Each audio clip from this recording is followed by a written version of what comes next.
Pemirsa, ribuan bonek bentrok dengan aparat Polrestabes Surabaya di Jembatan Suramadu, Jawa Timur. Polisi terpaksa mengeluarkan gas air mata untuk membubarkan paksa ribuan bonek yang melakukan sweeping kendaraan yang melintas di Jembatan Suramadu.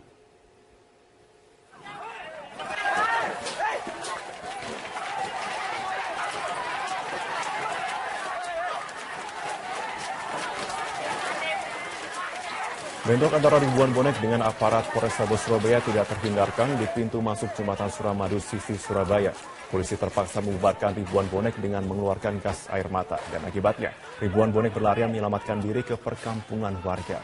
Bentrokan ini dipicu akibat aksi ribuan bonek yang menyisir kendaraan berplat N yang hendak melintasi Suramadu dari sisi Surabaya ke arah Bangkalan sejak Kamis sore. Bahkan aksi bonek menggeledah mobil hingga memecahkan kaca mobil kendaraan lainnya yang melintas.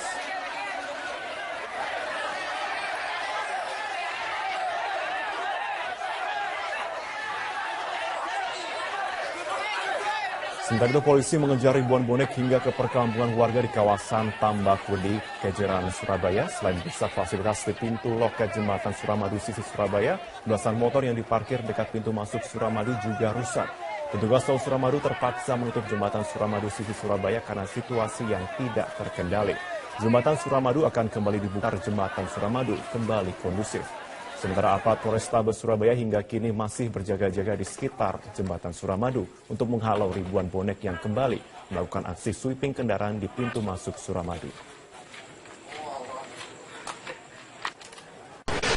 Ya, kita beralih ke informasi lainnya pemirsa. Presiden Joko Widodo memastikan lokasi tempat penyanderaan terhadap 4 WNI di Filipina telah diketahui. Kelompok yang menyandera 4 warga negara Indonesia menurut Presiden berbeda dengan kelompok sebelumnya, namun pemerintah berjanji tetap membuka jalur diplomasi dan komunikasi untuk membebaskan para sandera.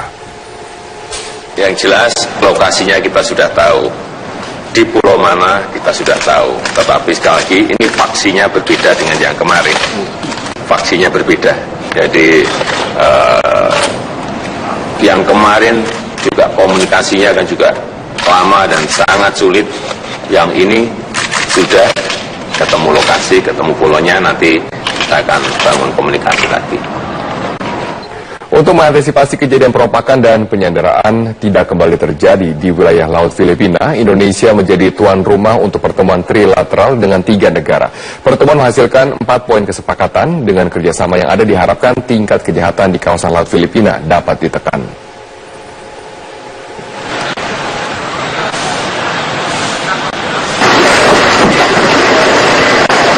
Tiga Menteri Luar Negeri dan 3 Panglima Militer dari Indonesia, Malaysia, dan Filipina menggelar pertemuan trilateral di Istana Kepresidenan di Yogyakarta pada Kamis pagi tadi. Dalam pertemuan itu, ketiga negara menyepakati 4 poin kerjasama. Kesepakatan pertama, yakni ketiga negara akan melakukan kerjasama dan koordinasi untuk menjaga keamanan di kawasan Laut Sulu dan sekitarnya. Kedua, ketiga negara sepakat untuk saling memberi bantuan jika ada orang ataupun kapal yang sedang dalam kondisi darurat atau perlu bantuan. Kesepakatan ketiga akan membentuk National Focal Point untuk memfasilitasi pembagian informasi, baik informasi keamanan maupun intelijen untuk menyikapi situasi darurat. Dan terakhir yang tak kalah penting, kedepannya akan dibuat hotline untuk mempercepat respon dari otoritas setempat saat ada situasi darurat.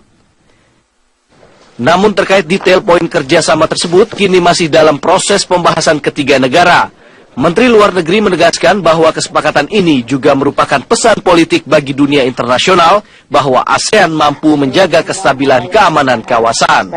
Dan ini juga merupakan satu political message, pesan politik yang sangat penting bagi kita dan bagi kawasan serta bagi dunia bahwa ketiga negara yang directly affected dengan tantangan yang terjadi di wilayah tersebut dapat segera melakukan pertemuan dan merespon secara bersama tantangan-tantangan tersebut. Pengamat hubungan internasional Hikmahanto Juwana mengingatkan agar pemerintah Indonesia berhati-hati terhadap beberapa poin kesepakatan. Di antaranya jangan sampai keterlibatan militer Indonesia dianggap ikut memerangi kelompok pemberontak Filipina. Karena proses pembebasan 10 WNI beberapa waktu lalu bukan menggunakan pendekatan militer. kaitannya dengan keberadaan dari TNI kita kalau mereka mau melakukan patroli bersama, yaitu jangan menggunakan kekerasan. Ya, kenapa? Kita belajar dari kemarin yang 10 warga negara kita bisa dibebaskan, itu tidak menggunakan kekerasan. Justru pendekatan kultural, pendekatan yang sifatnya tidak menggunakan kekerasan. Dengan kesepakatan ketiga negara ini, Presiden Joko Widodo berharap dapat menjaga stabilitas di kawasan, khususnya kawasan perairan Filipina, agar jalur perdagangan dan aktivitas ekonomi antar negara dapat berjalan dengan normal. Dari Yogyakarta, Dade Salampesi, Gilang Kelana, Metro TV. Jaksa Agung HM Prasetyo mengisyaratkan buronan korupsi dan hibah di Jawa Timur, Lanyala Mataliti, akan segera dipulangkan ke tanah air. Indikasi ini muncul setelah paspor Ketua Umum PSSI tersebut habis pada bulan ini. Meski belum dapat dikonfirmasi mengenai kebenarannya, Jaksa Agung HM Prasetyo telah mengisyaratkan akan segera menangkap buronan kasus korupsi dan hibah di Jawa Timur, Lanyala Mataliti. Seperti yang telah diperkirakan, Lanyala Mataliti kini masih berada di Singapura. Sesuai dengan catatan yang dimiliki pihak imigrasi, paspor Lanyala telah habis masa berlakunya pada awal bulan Mei ini. Selain itu, melalui permintaan pihak Kejati Jawa Timur, Kemenkumham juga telah mencabut paspor yang dimiliki Lanyala Mataliti. Update Lanyala Pak, ada Pak? Kita tunggu. Anda boleh lihat sehari dua hari ini seperti apa. Ya? Ya? Posisinya Pak? Konon begitu. Tapi masih terpantau ya Pak? Ya, terpantau. Tunggu aja deh, tunggu. Lihat aja sehari dua hari ini ya. Sehari dua hari yakin Pak ya? Proses hukum Ketua Kadin Jawa Timur yang juga Ketua PSSI Lanyala Mataliti atas dugaan korupsi dana hibah dan bansos Kadin Jawa Timur cukup alot. Setelah berkali-kali mangkir dari panggilan Kejati Jatim, Lanyala pun melarikan diri ke luar negeri dan sempat memenangkan gugatan pra-peradilan atas penetapan status tersangka dan penyidikan atas dirinya.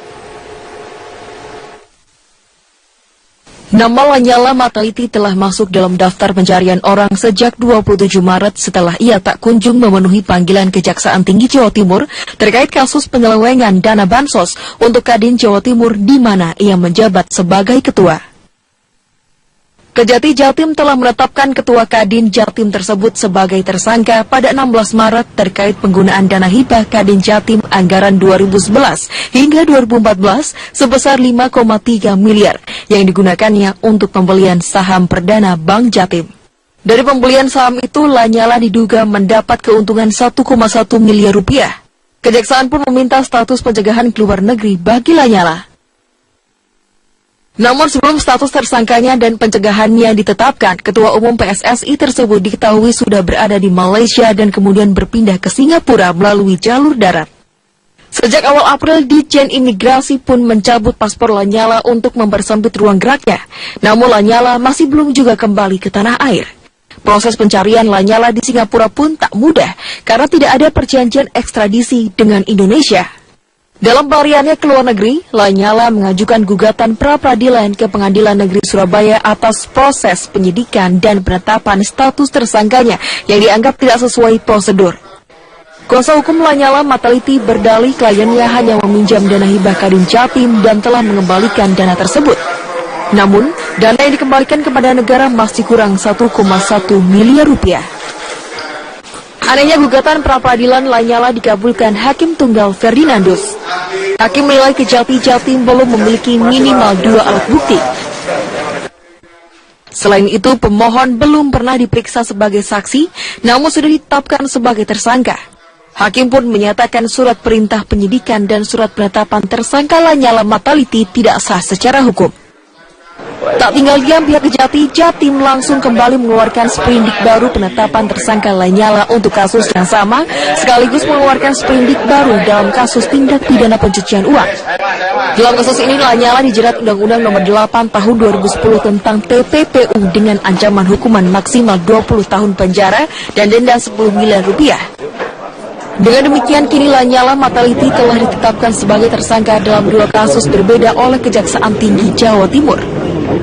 Selain itu, Lanyala juga dikaitkan dengan kasus lain terkait dugaan korupsi pembangunan Rumah Sakit Pendidikan UNAIR Surabaya tahun 2014. Lanyala diduga terkait dengan kasus ini dalam kapasitasnya sebagai pemilik Erlangga Taman Nusantara Sakti yang menjadi rekanan PT Pembangunan Perumahan Persero sebagai pelaksana proyek senilai 550 miliar rupiah. Tim Liputan, Metro TV. Sementara itu KPK terus mendalami keterlibatan berbagai pihak terkait dengan kasus suap raperda reklamasi termasuk dari kalangan DPRD. Unsur pimpinan DPRD DKI Jakarta dan Badan Legislasi Daerah Balegda DPRD DKI Jakarta sudah berulang kali diperiksa oleh KPK. Komisi Pemberantasan Korupsi terus mengorek keterangan dari berbagai pihak dalam kasus suap raperda reklamasi. Penyidik KPK kembali memanggil kakak kandung tersangka M. Sanusi, Muhammad Taufik, untuk menjalani pemeriksaan yang ke-6 kalinya. Pemeriksaan ini merupakan rekor baru pemeriksaan terhadap saksi dalam kasus yang ditangani di KPK. Sama seperti sebelumnya, M. Taufik diperiksa sebagai Ketua Badan Legislasi Daerah. Usai menjalani pemeriksaan, M. Taufik kembali menegaskan pemeriksaan terhadap dirinya hanya seputar izin tata ruang daerah. Sudah tahu saya. Yang jelas tadi udah selesai ya soal izin. Jadi kan kami tetap memang tidak memasukkan izin karena ini perda tata ruang bukan perda reklamasi. Itu aja. Pada hari yang sama, KPK juga meminta keterangan dari Ketua DPRD DKI Jakarta, Prasetyo Edy. Pada Kamis pekan lalu, anggota DPRD lainnya juga sudah dimintai keterangan. Masing-masing adalah Bestari Barus, Slamet Nurdin, Mary Hotma, dan Muhammad Sangaji. Sebelumnya, pelaksanaan harian Kepala Biro Humas KPK Yuyu Adriati sempat menyatakan adanya kemungkinan tersangka baru yang akan ditetapkan. Ini kan kalau teman-teman perhatikan sekarang pemeriksaan hampir setiap hari ada untuk kasus reklamasi ini. Jadi kami sedang mengejar kecepatan untuk penyidikan kasus ini. Ditunggu saja bagaimana nanti apakah penyidik menemukan bukti-bukti yang cukup untuk meningkatkan kasus ini ada tersangka baru. Selain dari kalangan Dewan, KPK juga meminta keterangan dari pihak-pihak pengembang yang terkait dengan reklamasi Pantai Utara Jakarta. Akankah ada anggota DPRD yang akan menjadi tersangka baru dalam suap raperda reklamasi menyusul M. Sanusi? Semua bergantung pada penyelidikan yang dilakukan Komisi Pemberantasan Korupsi. Dari Jakarta, Tim Liputan Metro TV. Anda boleh lihat sehari dua hari ini seperti apa. Ya? Konon begitu. Tapi masih terpantau ya, Pak? Ya, terpantau. Tunggu aja deh, tunggu. Lihat aja sehari dua hari ini ya. Sehari dua hari yakin, Pak ya? Proses hukum Ketua Kadin Jawa Timur yang juga Ketua PSSI Lanyala Mataliti atas dugaan korupsi dana hibah dan bansos Kadin Jawa Timur cukup alot. Setelah berkali-kali mangkir dari panggilan Kejati Jatim, Lanyala pun melarikan diri ke luar negeri dan sempat memenangkan gugatan pra-peradilan atas penetapan status tersangka dan penyidikan atas dirinya. Nama Lanyala Mataliti telah masuk dalam daftar pencarian orang sejak 27 Maret setelah ia tak kunjung memenuhi panggilan Kejaksaan Tinggi Jawa Timur terkait kasus penyelewengan dana bansos untuk Kadin Jawa Timur di mana ia menjabat sebagai ketua. Kejati Jatim telah menetapkan Ketua Kadin Jatim tersebut sebagai tersangka pada 16 Maret terkait penggunaan dana hibah Kadin Jatim anggaran 2011 hingga 2014 sebesar 5,3 miliar yang digunakannya untuk pembelian saham perdana Bank Jatim. Dari pembelian saham itu, Lanyala diduga mendapat keuntungan 1,1 miliar rupiah. Kejaksaan pun meminta status pencegahan keluar negeri bagi Lanyala. Namun sebelum status tersangkanya dan pencegahannya ditetapkan, Ketua Umum PSSI tersebut diketahui sudah berada di Malaysia dan kemudian berpindah ke Singapura melalui jalur darat. Sejak awal April, Ditjen Imigrasi pun mencabut paspor Lanyala untuk mempersempit ruang geraknya. Namun Lanyala masih belum juga kembali ke tanah air. Proses pencarian Lanyala di Singapura pun tak mudah karena tidak ada perjanjian ekstradisi dengan Indonesia. Dalam pelariannya ke luar negeri, Lanyala mengajukan gugatan pra-peradilan ke Pengadilan Negeri Surabaya atas proses penyidikan dan penetapan status tersangkanya yang dianggap tidak sesuai prosedur. Kuasa hukum Lanyala Mataliti berdalih kliennya hanya meminjam dana hibah Kadin Jatim dan telah mengembalikan dana tersebut. Namun, dana yang dikembalikan kepada negara masih kurang 1,1 miliar rupiah. Pemirsa, ribuan bonek bentrok dengan aparat Polrestabes Surabaya di Jembatan Suramadu, Jawa Timur. Polisi terpaksa mengeluarkan gas air mata untuk membubarkan paksa ribuan bonek yang melakukan sweeping kendaraan yang melintas di Jembatan Suramadu.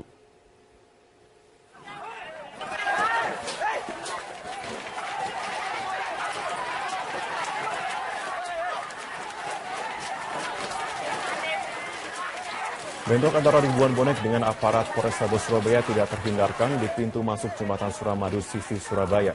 Polisi terpaksa membubarkan ribuan bonek dengan mengeluarkan gas air mata dan akibatnya ribuan bonek berlarian menyelamatkan diri ke perkampungan warga. Bentrokan ini dipicu akibat aksi ribuan bonek yang menyisir kendaraan berplat N yang hendak melintasi Suramadu dari sisi Surabaya ke arah Bangkalan sejak Kamis sore. Bahkan aksi bonek menggeledah mobil hingga memecahkan kaca mobil kendaraan lainnya yang melintas.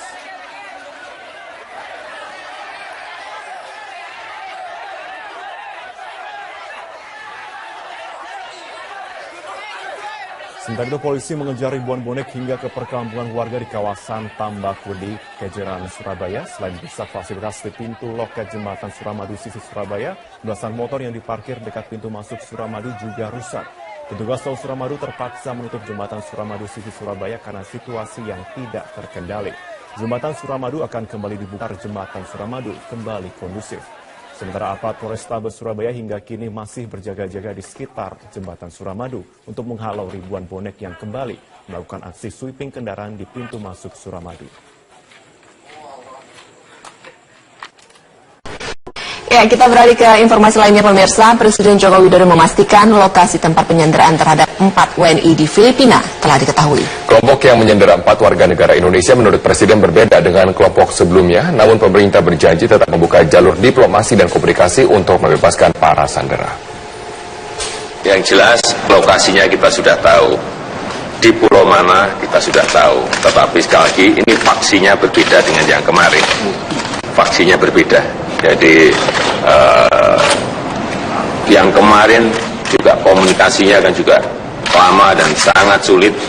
Yang ini sudah ketemu lokasi, ketemu pulaunya, nanti kita akan bangun komunikasi lagi. Untuk mengantisipasi kejadian perompakan dan penyanderaan tidak kembali terjadi di wilayah Laut Filipina, Indonesia menjadi tuan rumah untuk pertemuan trilateral dengan 3 negara. Pertemuan menghasilkan 4 poin kesepakatan. Dengan kerjasama yang ada diharapkan tingkat kejahatan di kawasan Laut Filipina dapat ditekan.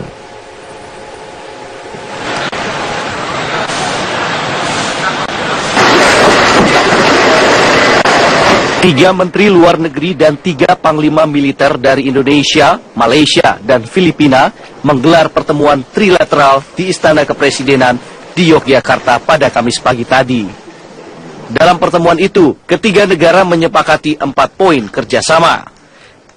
Kesepakatan pertama, yakni ketiga negara akan melakukan kerjasama dan koordinasi untuk menjaga keamanan di kawasan Laut Sulu dan sekitarnya.